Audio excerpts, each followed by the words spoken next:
On today's Locked On Giants podcast, we take a very early look at which players whose contracts are coming to an end this year should be extended. That and more coming your way next here on the Locked On Giants podcast.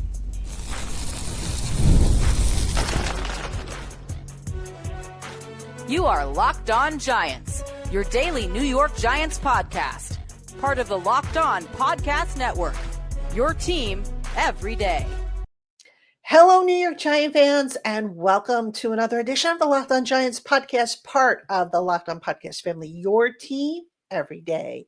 I'm your host, Patricia Traina, credential member of the New York Giants media for Locked On, as well as for New York Giants on SI, which is where you can find all my written work. And as always, we welcome on in our Blue Crew community members, our everydayers, our newcomers, and everybody in between. Thank you so much for spending part of your day with us here on the Locked On Giants podcast. And if you're making us your first listen of the day, we thank you sincerely for that honor. All right. On today's Locked On Giants podcast, we're going to take a very, very early look at some key Giant players whose contracts end after this year. And we're going to discuss whether it makes sense to extend them or not to extend them. Then in segment 2, we're going to take a look at some reasons why the Giants' difficult schedule that they have, why it's maybe not as bad as people think it is. In other words, why the Giants will be better, reasons to be optimistic for 2025. And then in segment 3, we'll wrap things up with a look at two players that I've identified who are most likely to see a reduced number of snaps in this coming season. And I'll tell you why I think that's going to be, and just kind of, gives you some data to support that. So that's our schedule of topics for today. Again, welcome on in. Let's get into it. Okay, now looking ahead, the Giants have well over a dozen pending free agents for 2026. So I'm not going to go through every single one. I'm only going to go through the main guys here and whether or not I think they're going to be extended or they're going to be allowed to walk. And I'm going to start off with receiver Wan'Dale Robinson. Now, Wan'Dale Robinson, when he has been on the field, he missed that one season where he had the torn ACL, but he's come back. He's been strong. Good player, very productive player. But he's also a guy who, if you believe Spot Track, who has an estimated annual per year market value of $6.592 million for Robinson. I don't know that the Giants are going to bring him back. And I go back to something Joe Shane said, I think it was a couple years ago, when he talked about receivers and how signing them to a second contract can sometimes be expensive. Now, the Giants, of course, they just signed Darius Slayton to another contract. I think it was his third contract. So that wasn't too expensive. That said, Wan'Dale Robinson as a slot receiver probably is going to be in demand, you would think, especially if he keeps having a good year like he did last year. And in terms of production, Wan'Dale Robinson was pretty good, but we'll break down the numbers a little later on.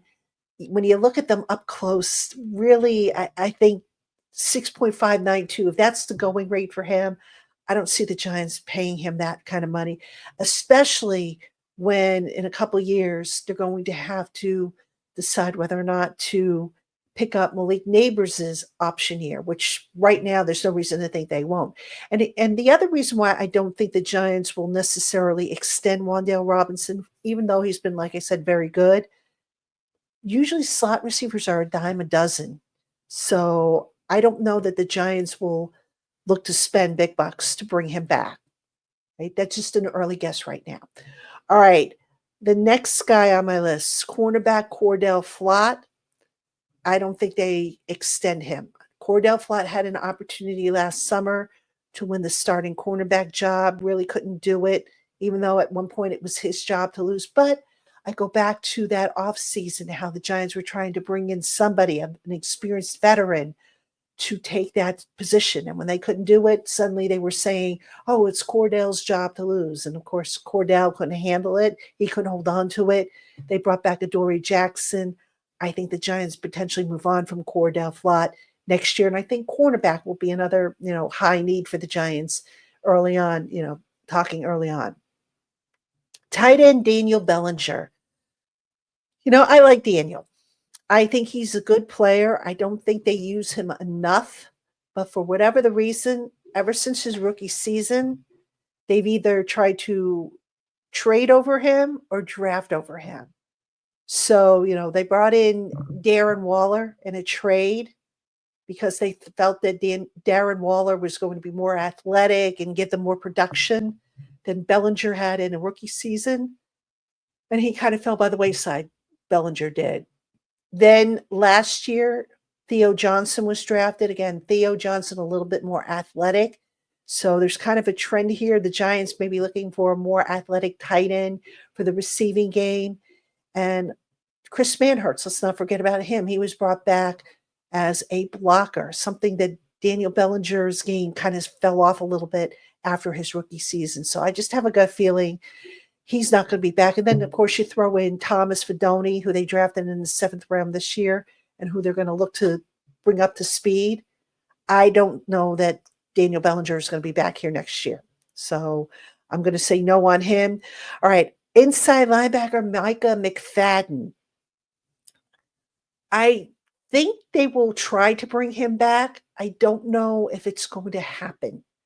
I would bring him back, especially if, they decide they want to move on from Bobby Okereke after this year. Bobby Okereke has no more guaranteed money after this year. So if they're going to move on from him and say, okay, you know what, we're going to have one of our young guys step in, I could see that maybe happening, saving some money.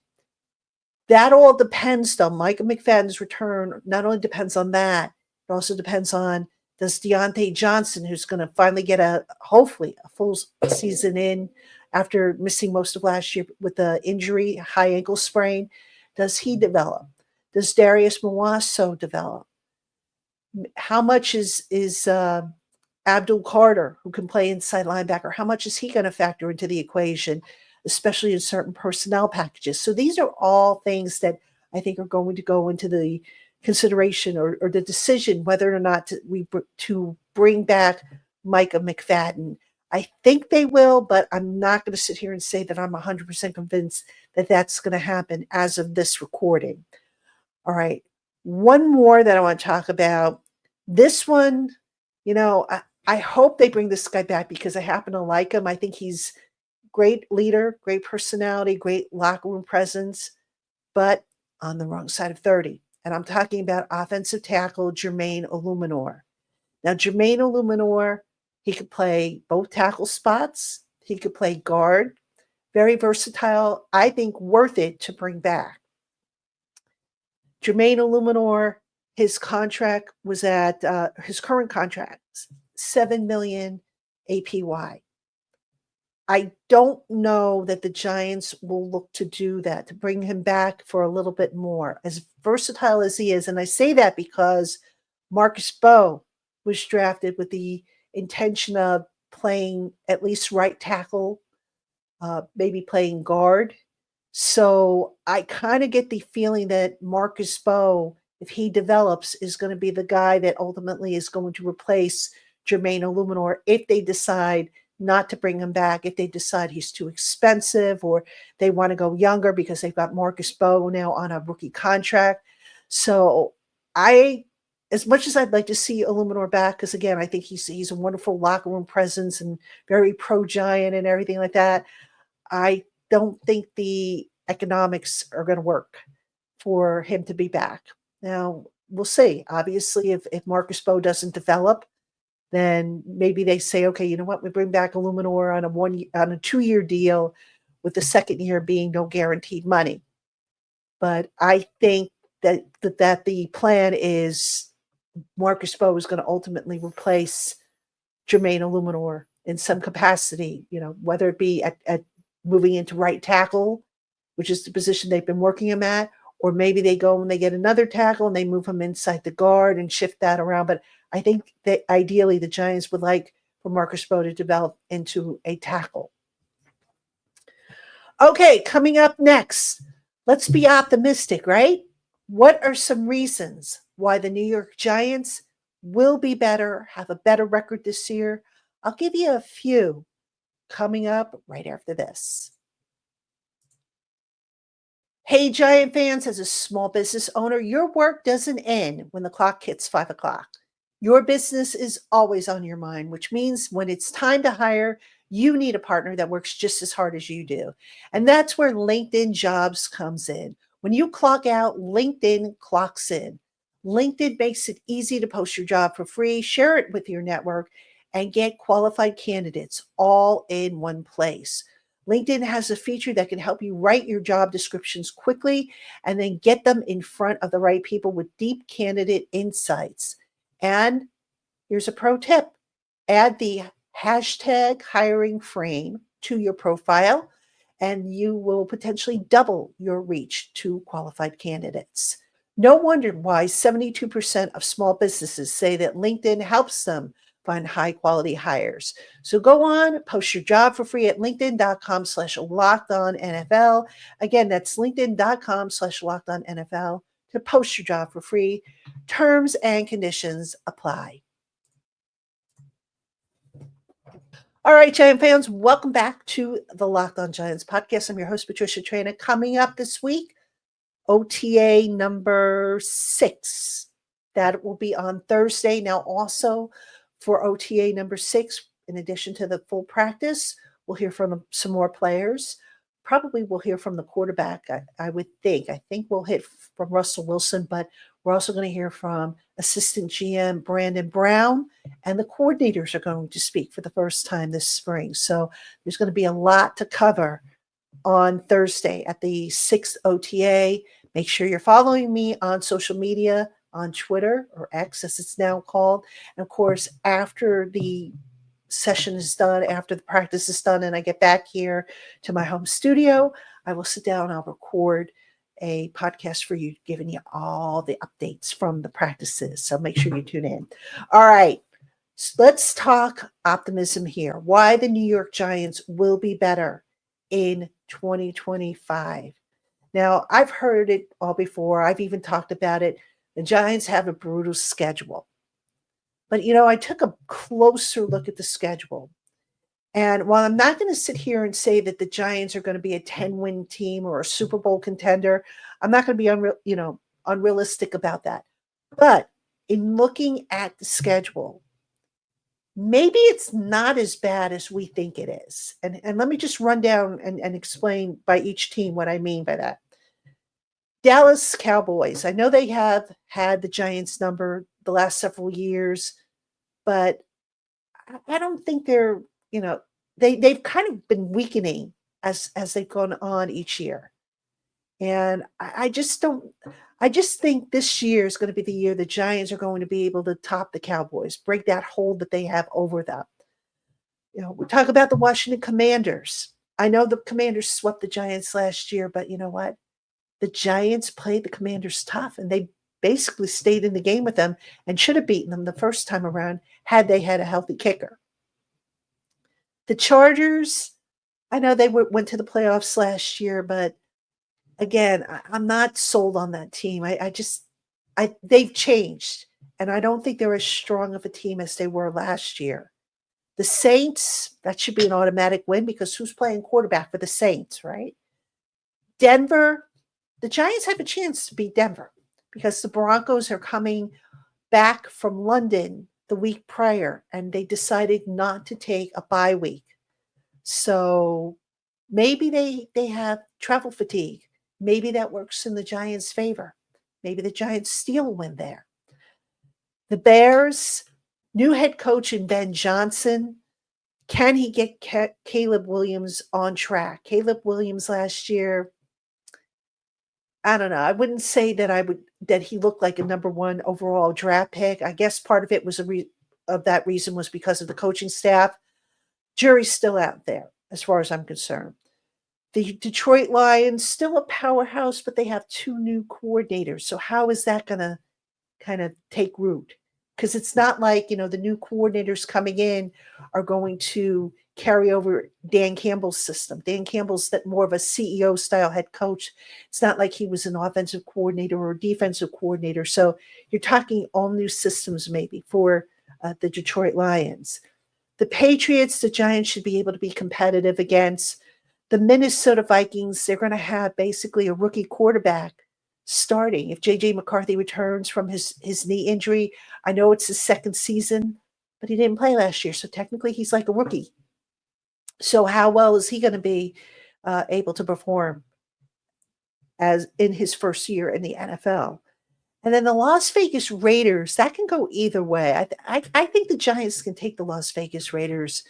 Geno Smith, they beat Geno Smith last year when he was with the Seahawks. I get it, different personnel and everything, but I don't think the Raiders are that difficult, to beat. I could be wrong. Obviously, we got to see how the rosters shake out, but what I'm trying to get at by going through this little exercise here is I think there are some teams that some people are saying there's no way the Giants are going to beat them. I think maybe there might be. I think maybe we're selling the Giants short. And that kind of leads me to my next group of reasons why. Giants have improved their personnel. If you were talking about last year's team going up against this year's schedule of opponents, I'd say, yeah, it's going to be a long season. It's going to be a rough season. I don't necessarily feel that way. I think the Giants, if everything falls into place, I could see them winning 9 games. If everything does not fall into place, I would like to think they could maybe eke out 6 wins, which I don't know if that's going to be enough to save any jobs, but certainly if they can come out with 9 wins, I think, that will definitely save some jobs. Now, it's interesting. I went back to 2022 because in 2022, new head coach with Brian Dable at the time, and the quarterback play was subpar, right? The Giants' strength of schedule from their opponents the year prior was 0.474. So it was one of the easier strengths of schedule. But see, here's why I don't really put a whole lot of stock in strength of schedule unless it's for a tiebreaker. Teams change from one year to the next. They lose personnel, they gain personnel. Their goal is to improve, but they don't always do it. And there's always question marks. Maybe guys who were really good last year, maybe they regressed because now there's film on them. So I tend not to put a whole lot of stock in strength of schedule. And, going back to 2022, when I was talking about, the Giants played, let's see, 1, 2, 3, 4. They played 4 teams that season that were in the postseason, including the Titans, who were the AFC South winner, the Packers, who won the North, Dallas, who won the East. They played Dallas obviously twice, and the Eagles, who were a wild card team. So the Giants still managed to go 9-7-1, despite not having top-notch quarterback play. This year, the quarterback play is a lot better. Russell Wilson, if he is on point, he's going to win them some games. If he is not on point, maybe Jameis Winston goes in there. Maybe he wins a few games. And then at some point, maybe we see Jackson Dart. But I think we could probably agree that this year's quarterback room for the Giants is a lot better than what they had last year. Is it better than the year before when they had Tyrod Taylor in the locker room? Maybe on par, maybe a little bit better. I think Tyrod Taylor was probably one of the better quarterbacks the Giants have had in the Brian Dable era. But Russell Wilson, I think he's going to win this team some games. He's not the same quarterback he was in Seattle, but I think he still has enough left in the tank to get the Giants back on track, to get the offense to fully open up the playbook. There's been times in the past where you sit there and you say, where was this play that we saw in the spring or in training camp? Certain elements of the playbook just kind of disappeared because the Giants didn't have the personnel to run the play the way they wanted to. I'm very curious to see how many of the plays that they're running now in the spring and then leading into the summer they keep once they get to the regular season. Because in the past, like I said, stuff has disappeared out of the playbook. And you wonder where it goes. And if you think about it, where it's going is because they don't have the personnel to run it. So, yeah, quarterback play, definitely another reason why I think the Giants, why we need to be optimistic about them. And then I'll throw in one more reason, and that is they have better depth at offensive tackles, should, heaven forbid, Andrew Thomas suffer another injury. Let's hope he doesn't. They have better depth at defensive line. They have better depth at wide receiver. Specifically, they're looking to get more height at wide receiver, which is going to be very important in terms of complementing what Russell Wilson does well, which is that moon ball. So call it whatever you want.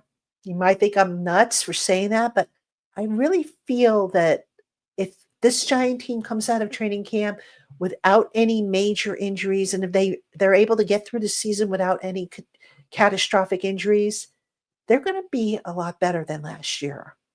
So fingers crossed that I'm right. I'm sure we would all like that I would be right, but still a lot of weeks yet before we actually see whether or not my gut feeling is correct. And again, it all hinges on health of key components. You don't want to lose an Andrew Thomas or a Malik Neighbors or a Brian Burns or Kayvon Thibodeau and so on and so forth. You don't want to lose your key components. So we'll see how it plays out. All right, coming up next, there's two guys that I've identified on the roster who have been either starters or played a lot last year, who I think this year might see some of their snaps reduced. I'll tell you who they are, who might take some of those snaps, and why I think that might be right after this.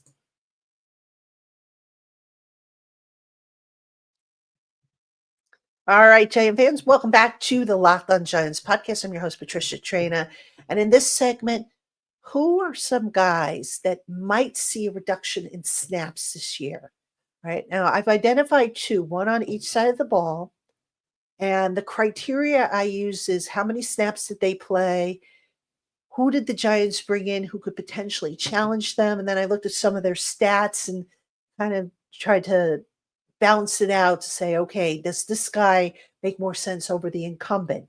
So let's start it off on the offensive side of the ball. And the guy that I think is going to see a reduction a little bit is going to be receiver Wan'Dale Robinson. Now, I talked about Wan'Dale in the first segment about his contract and how I don't necessarily think that he's a slam dunk to be re-signed. Not if, he at 6.592 million APY, which is estimated by Spotrac.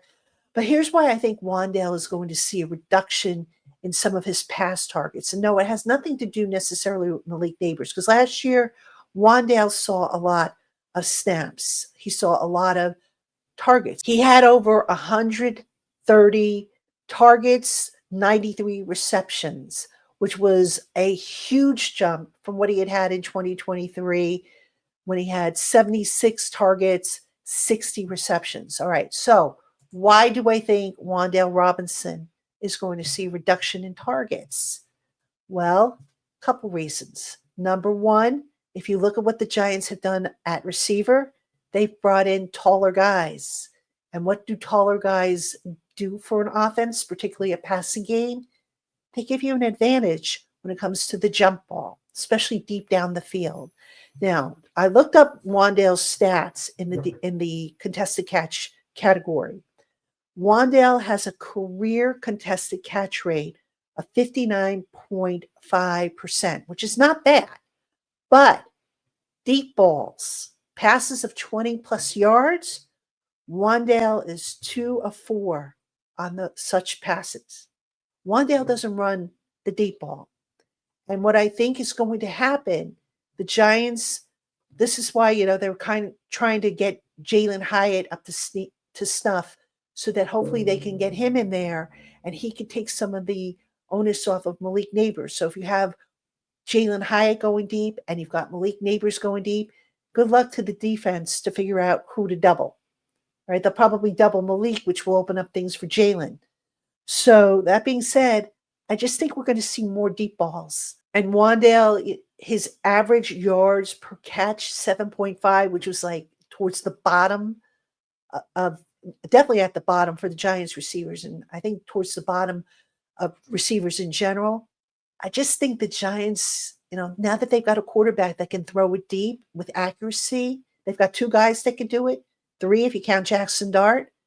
I think the days of seeing a lot of dinking and dunking are going to end for this Giants offense. You're going to see a whole new level, if you will, of the offense open up, which is going to include more deep balls, more deep intermediate range type of passes. And it's just going to open things up and make for bigger chunk plays, which really have been missing from this Giants offense basically for the last, couple of years. All right. Now, on the defensive side of the ball, the player that I think might see a slight reduction in his snaps, linebacker Micah McFadden. Now, why do I say Micah McFadden? Micah McFadden, he had, 168 pass rush snaps last year, according to Pro Football Focus, 743 in coverage for a 109.7 coverage rate. Micah McFadden in coverage, not horrible, but you got to wonder if Abdul Carter is going to be a little bit better in that area. You have to wonder if Abdul Carter is going to be a little bit more effective as a pass rusher.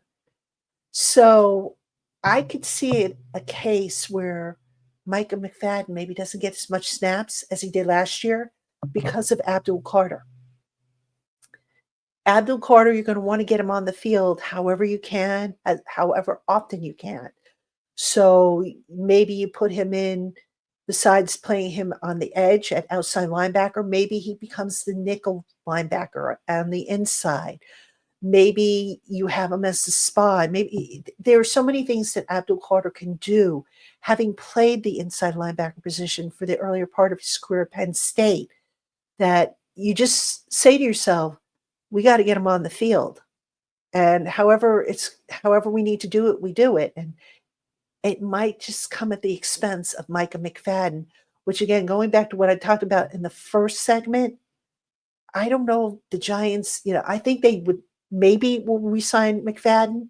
I don't know that they will. I don't think it's a slam dunk. Abdul Carter, I think, is going to take some of those snaps away if the Giants decide to play him in certain packages as an inside linebacker. It's not going to be Abdul Carter's primary role. Let's make that clear. But I could see them tapping into that because why throw that talent away? So Micah McFadden, definitely a guy that I think might lose some snaps this year to, in this case, a rookie. So, all right, Giant fans, that's going to do it for this edition of the Locked On Giants podcast. So, again, on Thursday, OTA number 6, there's going to be a lot to talk about. I'll probably have stuff to carry over to Friday's show, but make sure you tune in. And as always, thank you for making us your first listen of the day. Or if you're watching on YouTube, your first watch of the day. It is appreciated. All right, Giant fans, that's going to do it for me. I will see you again. Take care.